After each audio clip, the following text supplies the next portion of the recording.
কমু মোর মনের কথা। মোর মনটা এতই নরম যে সামান্য পেঁয়াজ কাটতে গেল মোর চোখ দিয়ে পানি পড়ে। হ্যালো বন্ধুরা, আসসালামু আলাইকুম। আপনারা সবাই কেমন আছেন? মুই আজকে নদীর টাটকা মাছ দিয়ে সবজি রান্না করব। এর লেগে প্রথমে মুই মাছগুলা কাটিয়া ধুইয়া লইয়া আইছি। এখন মুই এই মাছের মধ্যে হলুদের গুঁড়ি, মরিচের গুঁড়ি, লবণ দিয়ে দিলাম। দিয়া মাছগুলা সুন্দর মতো ভালো করে মাখিয়ে লমু। মাছগুলা মাখা হয়ে গেলে এখন মাছগুলা ধুয়ে দিমু। এখন আবার মুই চুলায় একটা কড়াই বসাই দিমু। এর মধ্যে একটু তেল দিয়া এরপর দিয়ে দিলাম পেঁয়াজ কুচি একটু লাড়াচাড়া করে এরপর দিয়ে দিলাম কতখানি আস্তা জিরাটা পেঁয়াজের লগে লাড়াচাড়া দিয়ে ভাজে লমু। ভাজা হয়ে গেলে ওই যে মুই হলুদ মরিচ লবণ দিয়া মাছ মাখিয়ে থুইছিলাম সেইটার এখন মুই এই কড়াইয়ের মধ্যে দিয়ে দিমু।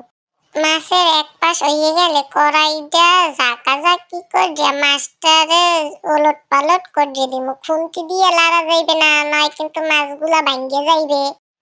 মাছটা হয়ে গেলে এখন মুই মাছটারে নামাইয়া থুমু। নামাইয়া থুইয়া কুজ্জা রাখা আলু, ডাঁটা, সিম এই মাছ ভাজার কড়াইয়ের মধ্যে দিয়ে দিমু। এরপর দিয়ে দিমু এর মধ্যে কতখানি ফালি করে রাখা কাঁচামরিচ। এরপর দিয়ে দিমু হলুদের গুঁড়ি, লবণ, মরিচের গুঁড়ি, আরো দিয়ে দিমু কতখানি ধনিয়ার গুঁড়ি। এরপর এই ভালো মতো লাইটে সাইডে কষাইয়ে নিমু। কষানি হয়ে গেলে এরপর এর মধ্যে দিয়ে দিমু এই উড়াইয়া রাখা মাছগুলা দিয়ে কিন্তু লাড়াচাড়া দেওয়া যাইবে না, হেলে কিন্তু মাছগুলা ভাঙ্গে যাইবে। এখন মুই ওই যে পাতিলটার মধ্যে মাছ উঠাইয়া রাখছিলাম সেইটা ধুইয়া হুড়ের লইয়া কতখানি পানি দিয়ে দিলাম। এরপর এইটা আর একটু সময় ডাকিয়ে চুলায় থুইয়ে দিমু। হালকা হাতে খুন্তি দিয়ে সবজিটা আস্তে আস্তে লাগিয়ে দিমু, নইলে কিন্তু মাছ ভাঙ্গে যাইবে। এখন মোরা এই সবজিটা সেদ্ধ হওয়া পর্যন্ত চুলাই থমু। সেদ্ধ হয়ে গেলে সবজিটারে মোরা এখন নামাইয়া নিমু। এই দেখেন মোগো তরকারিটা দেখতে কি সুন্দর হইছে। এই দুই থাল ভাত খাওয়া যায়। এখন মোরা আবার কতখানি লাউ শাক ভাজতে লইছি।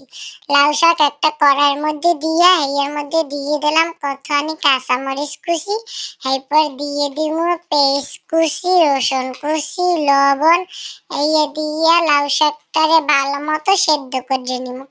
এরপর এই লাউ শাকটা সেদ্ধ হয়ে গেলে নামাই হেলাম।